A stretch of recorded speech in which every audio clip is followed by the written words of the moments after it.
And now, I would like to introduce my father, your 46th President of the United States, Joe Biden.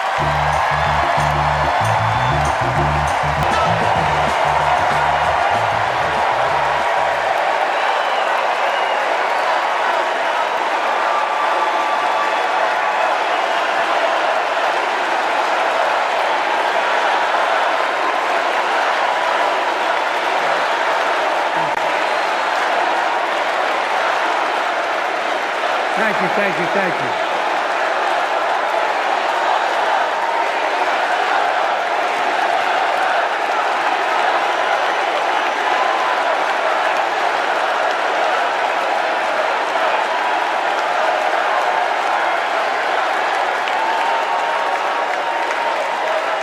Thank you, thank you, thank you.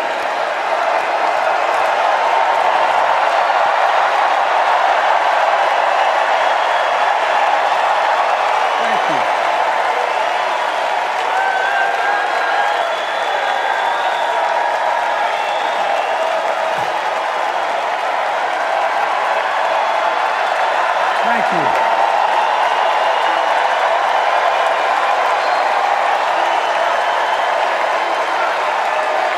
Thank you. I love you. Thank you.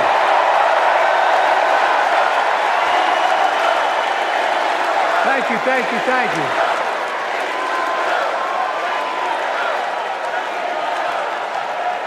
That was my daughter.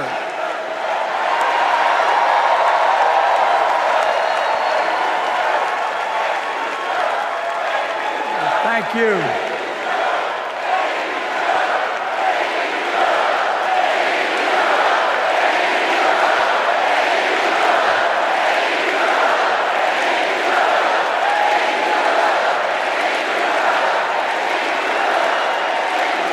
Thank you, thank you, thank you. Thank you. Thank you, Butcher. I tell you what.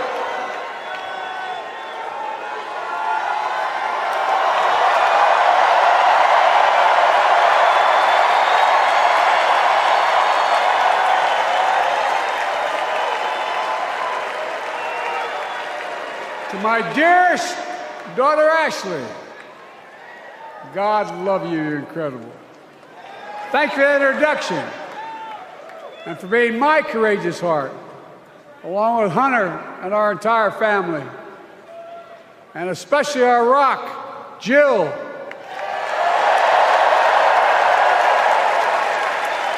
Who, as those of you who know us, she still leaves me both breathless and speechless. Everybody knows her. I love her more than she loves me.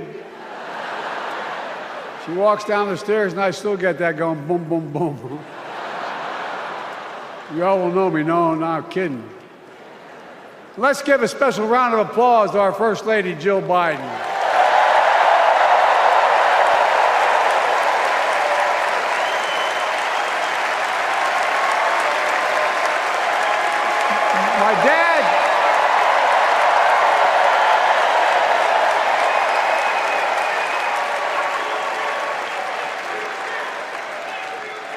My dad used to have an expression, for real. He'd say, Joey, family is the beginning, the middle, and the end. And I love you all. Folks. And America, I love you.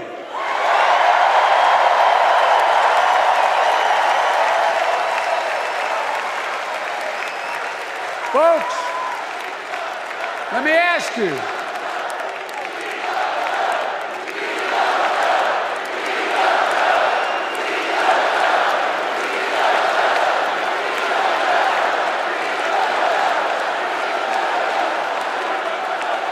Let me ask you. Are you ready to vote for freedom?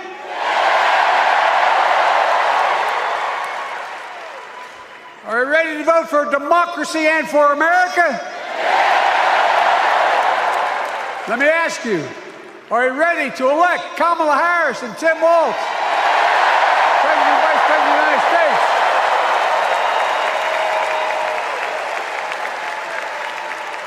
My fellow Democrats, my fellow Americans, nearly 4 years ago, in winter, on the steps of the Capitol, on a cold January day, I raised my right hand and I swore an oath to you and to God to preserve, protect, and defend the Constitution and to faithfully execute the office of the President of the United States. In front of me was the city surrounded by the National Guard. Behind me, a Capitol that 2 weeks before had been overrun by a violent mob. But I knew then, from the bottom of my heart, that I knew now, there is no place in America for political violence. None. You cannot say you love your country only when you win.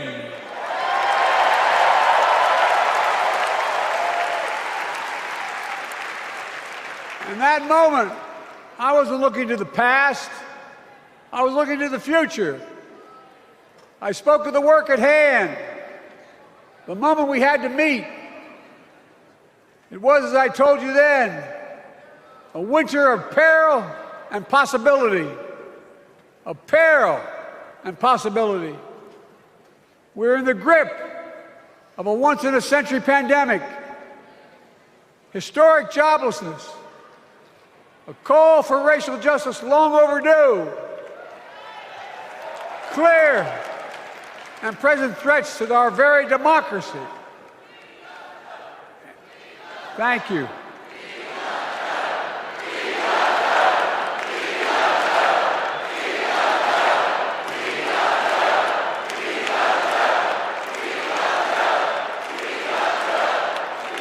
And yet I believed then, and I believe now, that progress was and is possible.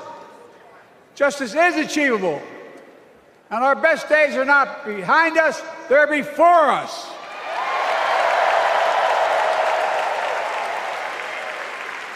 Now it's summer. The winter has passed. And with a grateful heart, I stand before you now on this August night to report that democracy has prevailed. Democracy has delivered. And now democracy must be preserved.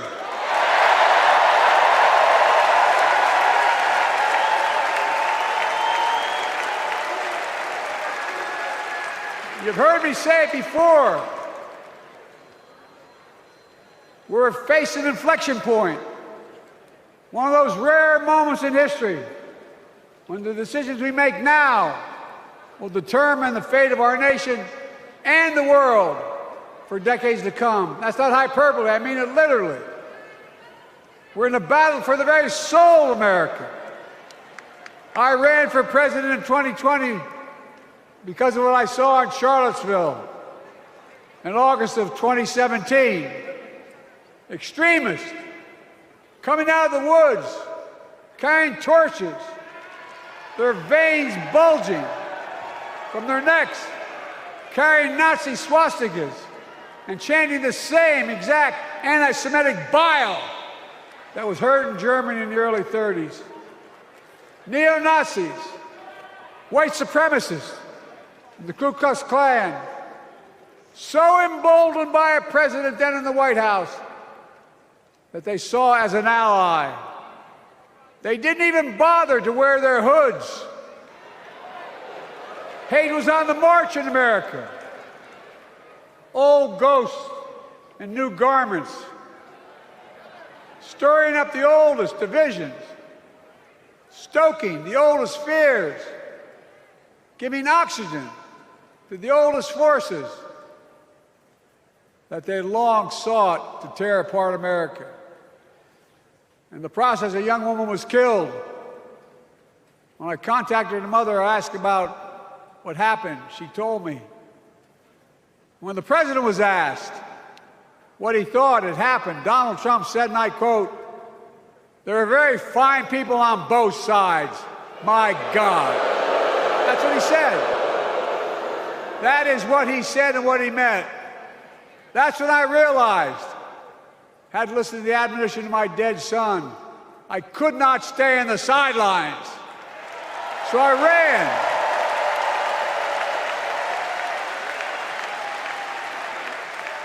Because I had no intention of running again. I just lost part of my soul. But I ran with a deep conviction. In America, I know and believe in an America where honesty, dignity, decency still matter.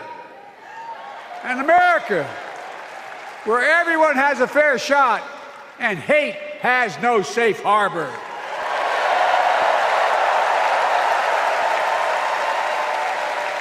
An America where the fundamental creed of this nation, that all of us are created equal, is still very much alive.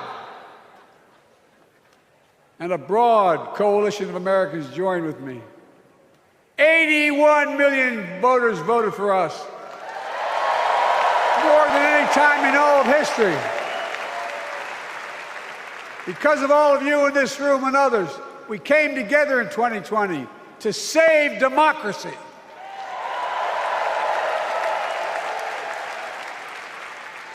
As your president, I've been determined to keep America moving forward, not going back, to stand against hate and violence in all its forms, to be a nation where we not only live with but thrive on diversity, demonizing no one, leaving no one behind, and becoming the nation that we profess to be. I also ran to rebuild the backbone of America, the middle class.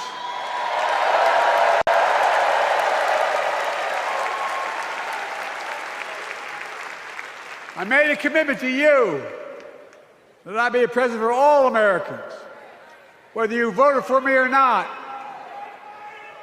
We have done that. Studies show the major bills we have passed actually delivered more to red states than blue. Because the job of the president is to deliver to all of America.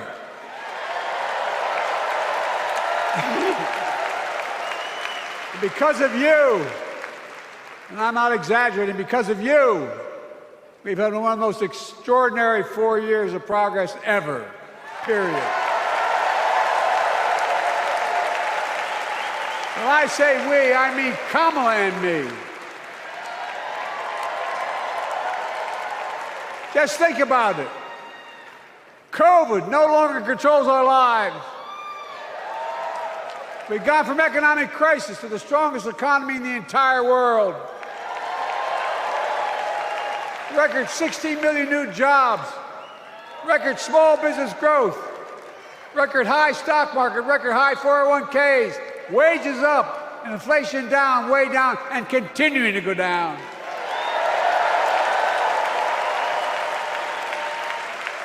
The smallest racial wealth gap in 20 years. And yes, we both know we have more to do, but we're moving in the right direction. More Americans have peace of mind that comes from having health insurance. More Americans have health insurance today than ever before in American history.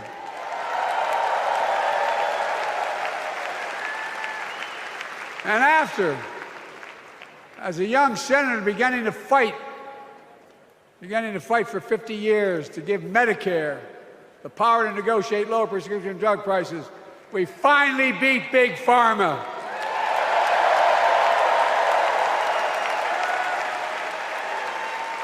And guess who cast the tie-breaking vote? Vice President, soon-to-be President Kamala Harris.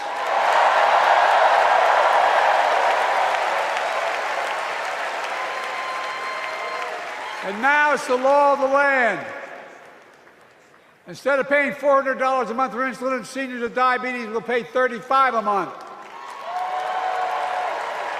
The law we passed already includes, starting in January, every senior's total prescription cost can be capped at $2,000 no matter how expensive the drugs they have. And what we don't focus on, and our Republican friends don't seem to understand, our reforms don't just save seniors money, they save the American taxpayers money. You know what we just passed saved? It saved $160 billion over the next decade. That's not hyperbole. It's because Medicare no longer has to pay those exorbitant prices to the big pharma. But look, thank you, Kamala, too. Look, folks, how can we have the strongest economy in the world without the best infrastructure in the world? Donald Trump promised Infrastructure Week every week for 4 years, and he never built a damn thing.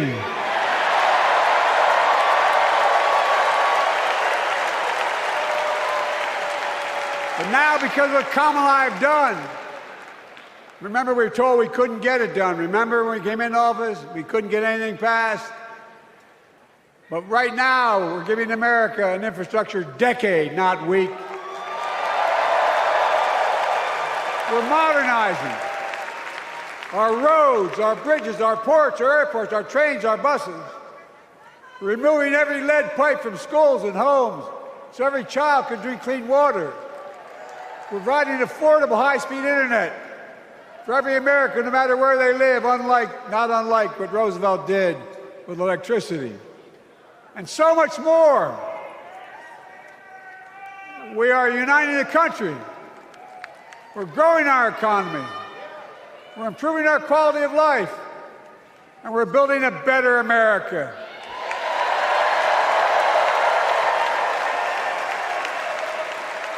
Because that's who we are. How can we be the strongest nation in the world without leading the world in science and technology? After years of importing 90% of our semiconductor chips from abroad, which America invented those chips, our Chips and Science Act meant that private companies from around the world are now investing literally tens of billions of dollars to build new chip factories right here in America.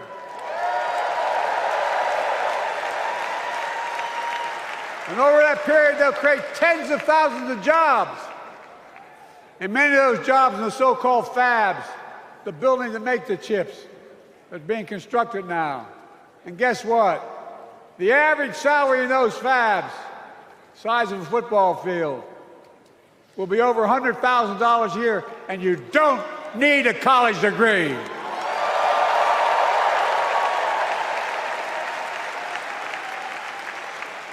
Because of you and so many electeds out there, American manufacturing is back. Where the hell to say we wouldn't lead the world in manufacturing? 800,000 new manufacturing jobs.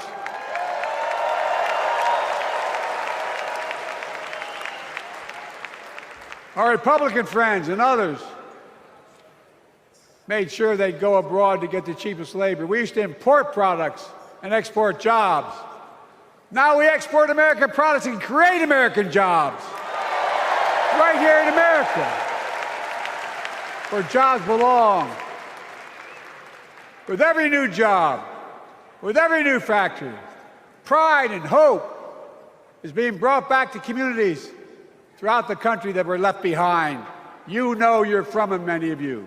You know what it's like when that factory closed, where your mother, your father, your grandmother, grandfather worked. And now you're back, providing once again, proving that Wall Street didn't build America, the middle class built America, and unions built the middle class.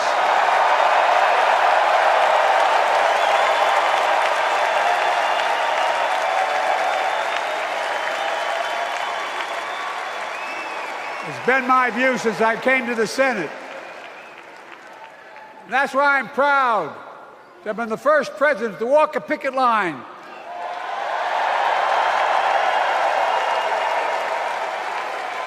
and be labeled the most pro-union president in history, and I accept it. It's a fact.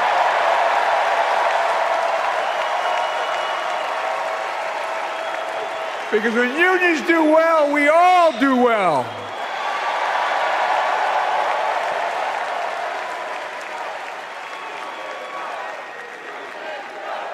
You got it, man. You got it.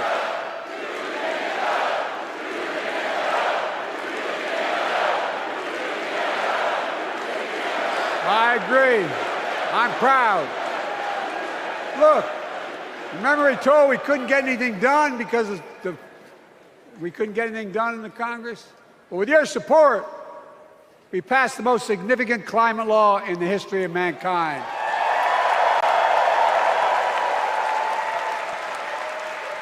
Over $370 billion. Cutting carbon emissions in half by 2030. Launching a climate corps, similar to AmeriCorps and Peace Corps, creating tens of thousands of jobs for young people of the future who are going to make sure this continues. Creating hundreds of thousands of jobs in clean energy for American workers, including the IBEW installing 500,000 charging stations all across America. And in the process, reducing carbon emissions. And we're seeing it. We're seeing to it that the first beneficiaries of environmental initiatives are those fence-line communities that have been smothered by the legacy of pollution. Louisiana and Delaware, Route 9, all the factories, all those chemical factories are right next to the poorest neighborhoods. They're the ones we're going to bring back.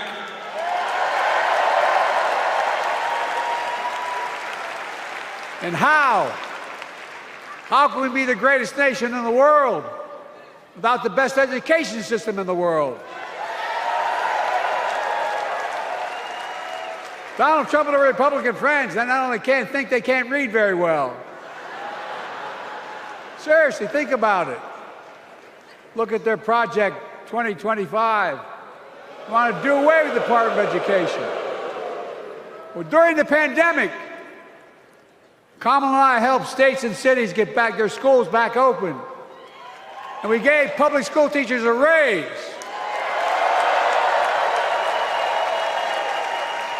We created apprenticeships with businesses and communities, putting students on a path to a good paying job, whether or not they go to college.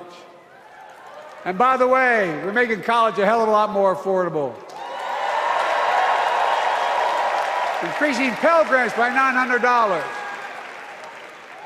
Over $15 billion to HBCUs. Minority service institutions, including Hispanic institutions and tribal colleges.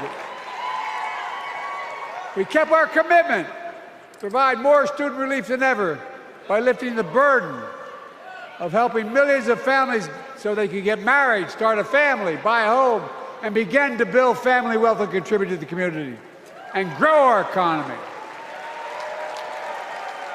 It's not costing us, it's creating more wealth. We fundamentally transformed how our economy grows, from the middle out and the bottom up, instead of the top down. You know, my dad used to say there wasn't a whole hell of a lot to drop down on my kitchen table at the end of the month. I come from a basic middle-class family, 3-bedroom house, 4 kids, a grandpop living with us, decent neighborhood, but never a penny to spare. And look, that top-down notion never worked. A lot of Democrats didn't think it worked, but thought it worked, but it doesn't. And when we did all that, what we've done, everybody can do well. Everybody.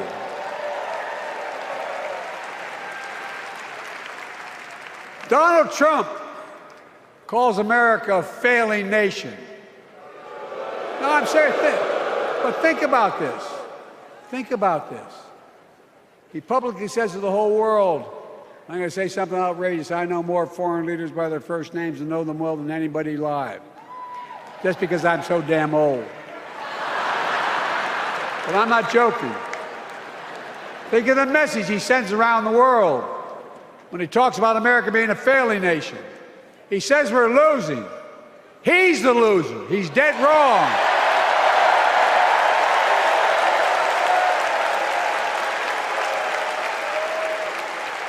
Many of you are very successful people who travel the world. Name me a country in the world that doesn't think we're the leading nation in the world. Without America, not a joke, think about it. I'm being literal. Who could lead the world other than the United States of America? Well, guess what?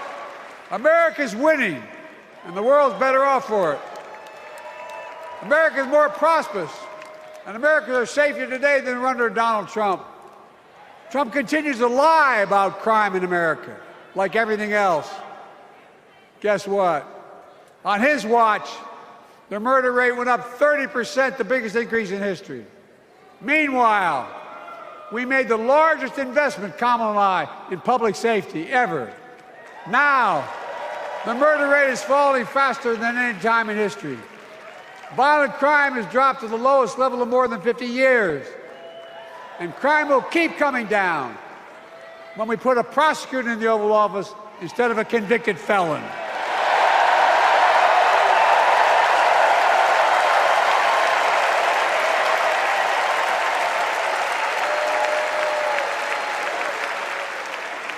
And folks, the distinguished senator from the C Senator from California and I passed the first ban on assault weapons.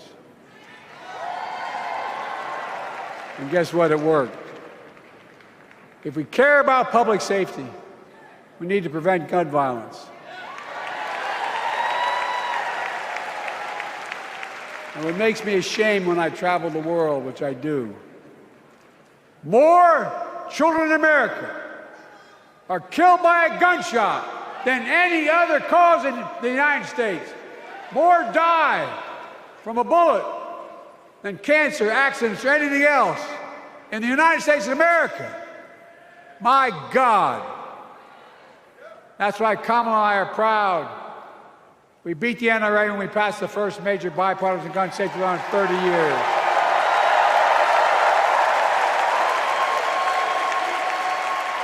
I'm serious.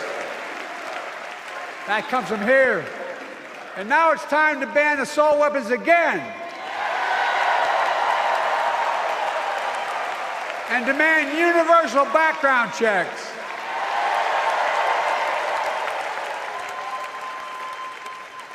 It's hard. I never thought I'd stand before a crowd of Democrats and refer to a president as a liar so many times. No, I'm not trying to be funny. It's sad. Trump continues to lie about the border. Here's what he won't tell you. Trump killed the strongest bipartisan border deal in the history of the United States that we negotiated with the Senate Republicans. It took 4 weeks. Once it passed, and never acknowledged the most expansive border change in American history, he called senators to say, don't support the bipartisan bill, because he said it would help me politically and hurt him politically. My God. No, I'm serious. Think about it. Not a joke. Ask even the press who doesn't like me. They'll tell you that's true.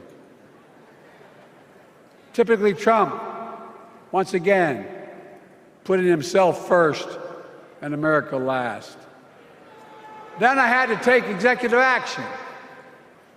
The result of the executive action I took, border encounters have dropped over 50%.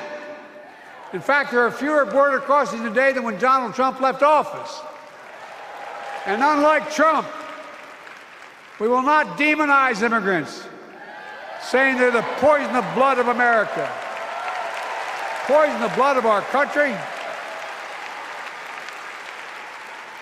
Kamala and I are committed to strengthening legal immigration, including protecting dreamers and more.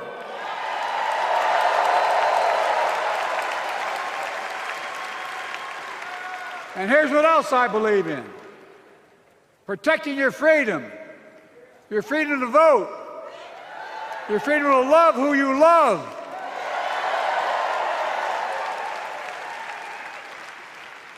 and your freedom to choose.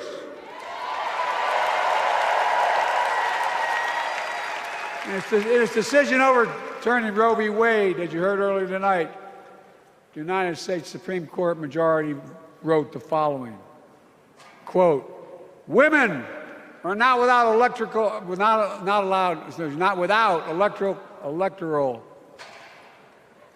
or political power." No kidding. MAGA Republicans found out the power of women in 2022. And Donald Trump is going to find out the power of women in 2024. Watch.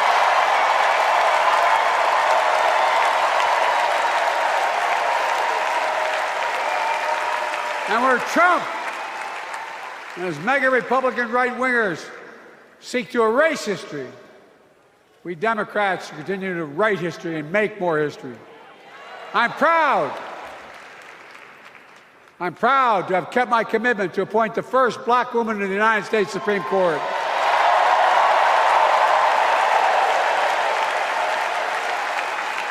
Ketanji Brown Jackson, a symbol for every young woman in America that you can do anything. I'm proud that I've kept my commitment to have an administration that looks like America and that taps in to the full talent of our nation. The most diverse cabinet in history, including the first black woman of South Asian descent to serve as vice president, and will soon serve as the 47th president of the United States.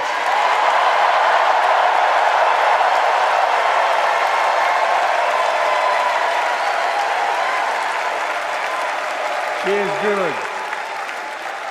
Look. Thank you, Kamala.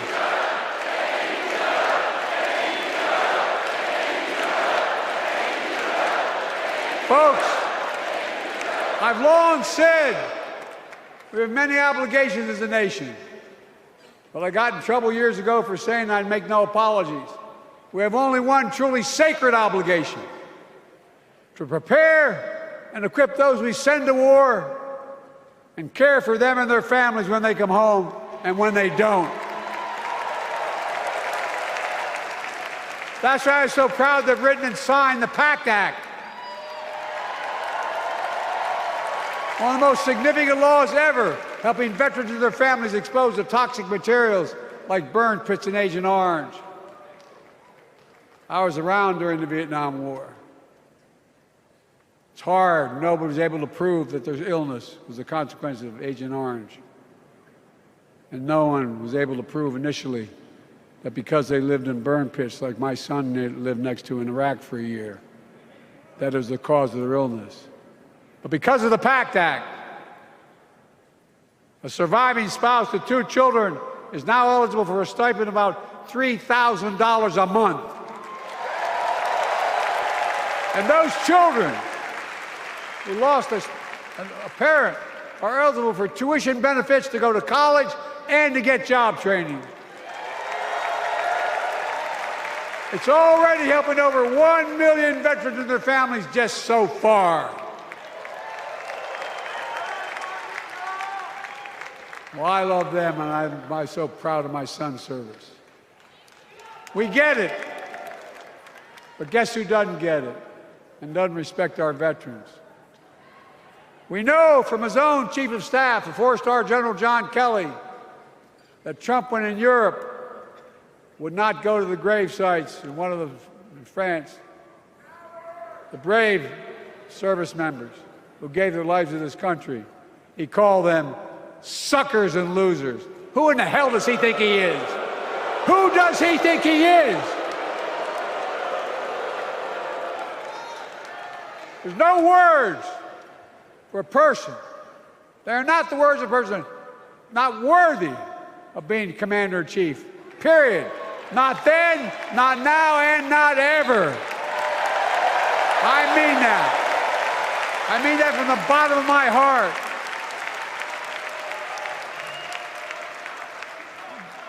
Just as no commander-in-chief should ever bow down to a dictator, the way Trump bows down to Putin.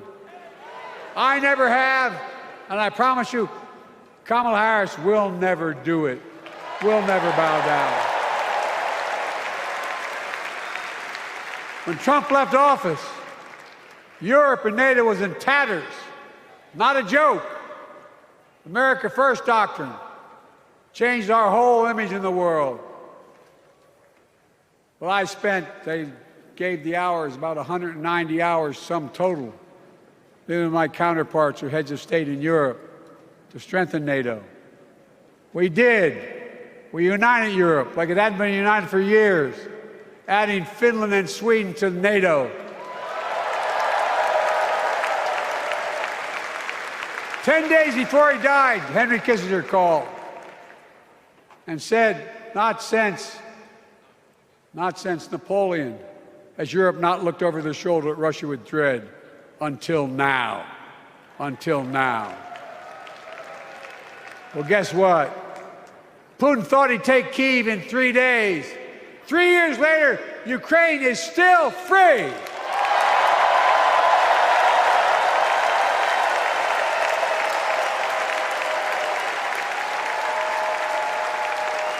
When I came to office, the conventional wisdom was that China would inevitably surpass the United States. They haven't noticed. No one's saying that now.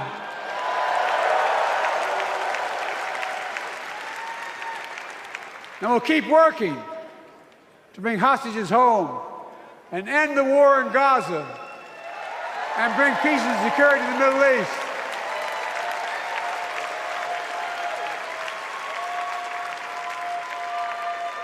As you know, I wrote a peace treaty for Gaza. A few days ago, I put forward a proposal that brought us closer to doing that than we've done since October 7th. We're working around the clock, my Secretary of State, to prevent a wider war and reunite hostages with their families and surge humanitarian health and food assistance into Gaza now. To end the civilian suffering of the Palestinian people, and finally deliver a ceasefire and end this war.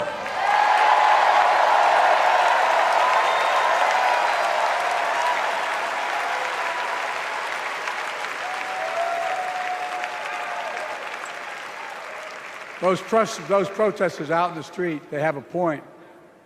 A lot of innocent people are being killed on both sides. Just as we worked around the clock to bring home wrongfully detained Americans and others from Russia in one of the most complicated swaps in history, but they're home. Kamala and I are going to keep working to bring all Americans wrongfully detained around the world home. I mean it. Folks, I've got 5 months left in my presidency. I've got a lot to do. I intend to get it done.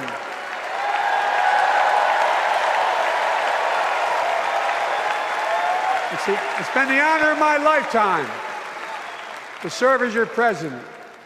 I love the job, but I love my country more. I love my country more. And all this talk about how I'm angry at all those people who said I should step down, that's not true.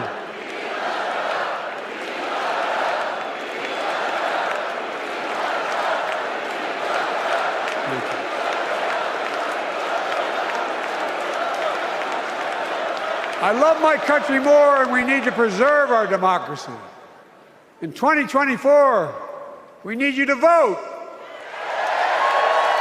We need you to keep the Senate. We need you to win back the House of Representatives. And above all, we need you to beat Donald Trump.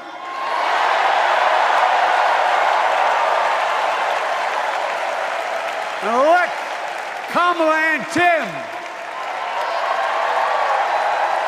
President and Vice President of the United States of America. Look, they'll continue to lead America forward, creating more jobs, standing up for workers, growing the economy, lower the cost to American families so they just have a little more breathing room. We've made incredible progress, but we have more work to do. And Kamala and Tim will continue to take on corporate greed and bring down cost of food.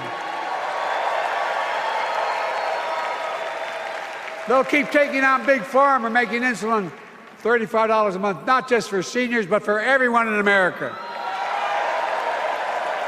And capping prescription drug costs at a total of $2,000, not just for seniors, but for everyone. And folks, that's going to save America again tens of billions of dollars. Folks, they'll make housing more affordable, building 3 million new homes, providing $25,000 down payment assistance for the first-time home buyer, more than the 10 we approved. Donald Trump wants a new tax on imported goods, food, gas, clothing, and more. You know what that will cost the average family, according to the experts? $3,900 a year in a tax. No, it's a fact. Kamala and Tim will make the child care tax credit permanent.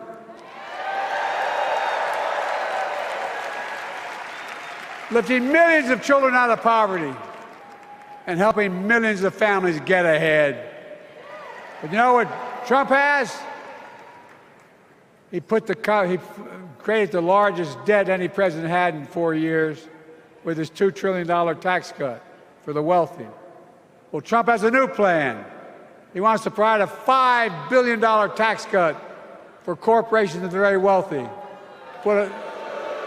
Read it. Put us further in debt. And folks,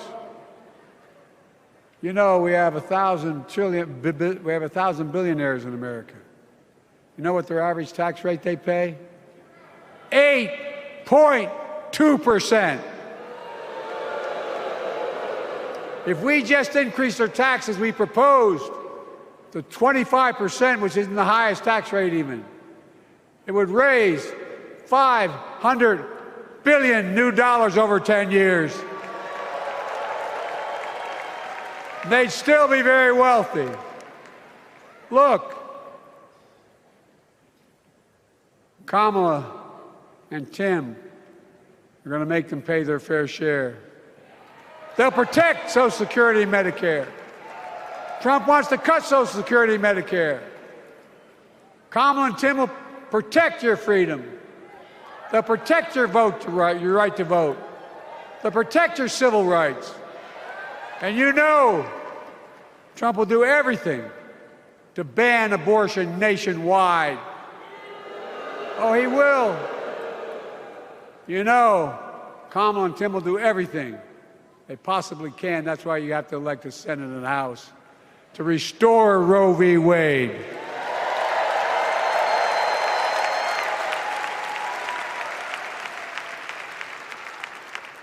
The ancient Greeks taught us that character is destiny.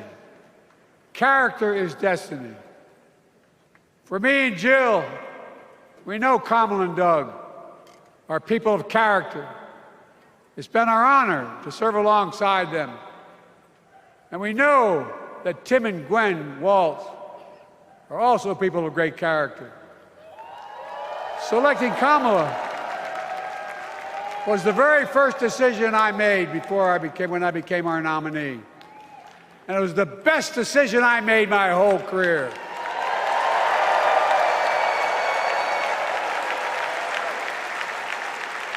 We've not only gotten to know each other, we've become close friends.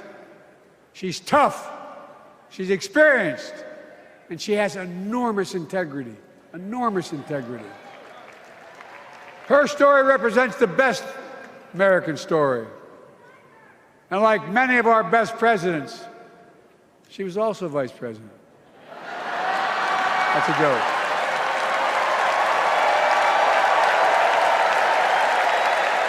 But she'll be a president our children can look up to. She'll be a president respected by world leaders because she already is. She'll be a president we can all be proud of. And she will be an historic president who puts her stamp on America's future.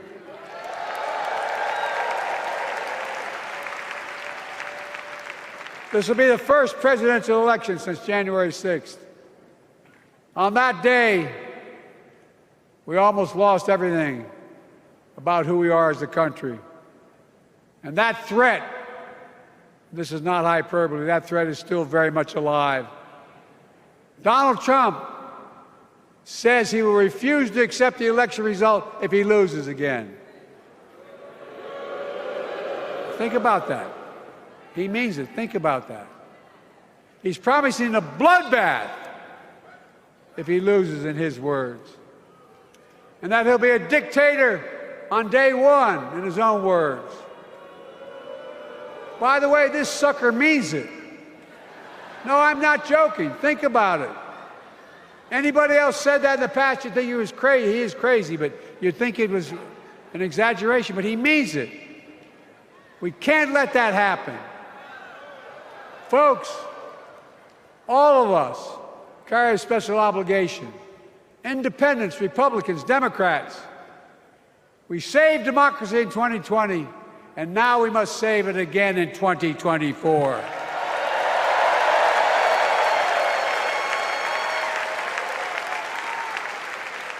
The vote of each of us cast this year will determine whether democracy and freedom will prevail. It's that simple. It's that serious. And the power is literally in your hands. History is in your hands. Not hyperbole. It's in your hands. America's future is in your hands. Let me close with this. Nowhere else in the world could a kid with a stutter and modest beginnings in Scranton, Pennsylvania, and Claymont, Delaware, grow up to sit behind the resolute desk in the Oval Office.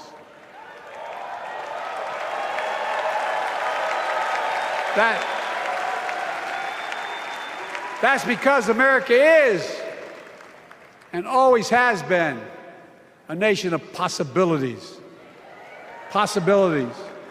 We must never lose that. Never. Kamala and Tim understand that this nation must continue to be a place of possibilities, not just for the few of us, but for all of us. But join me in promising your whole heart to this effort, and where my heart will be. I promise I'll be the best volunteer Harrison Waltz has Cam ever seen.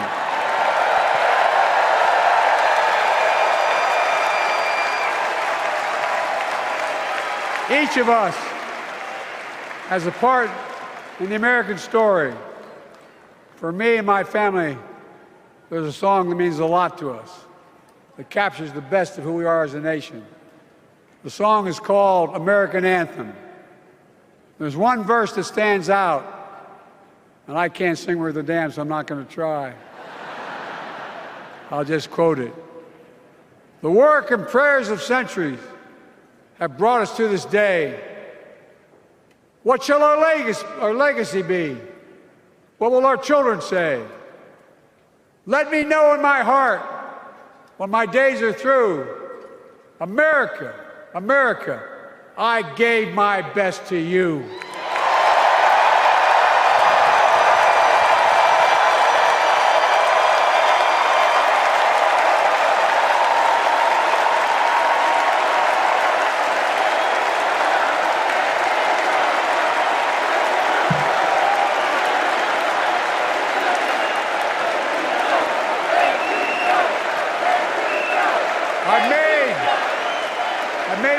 mistakes in my career, but I gave my best to you. For 50 years, like many of you, I've given my heart and soul to our nation. And I've been blessed a million times in return with the support of the American people. I've either been too young to be in the Senate because I wasn't 30 yet, and too old to stay as president. But I hope you know how grateful I am to all of you. I can honestly say, and I mean this from the bottom, give you my word as a Biden, I can honestly say I'm more optimistic about the future than I was when I was elected as a 29-year-old United States Senator. I mean it. Folks, we just have to remember who we are. We're the United States of America.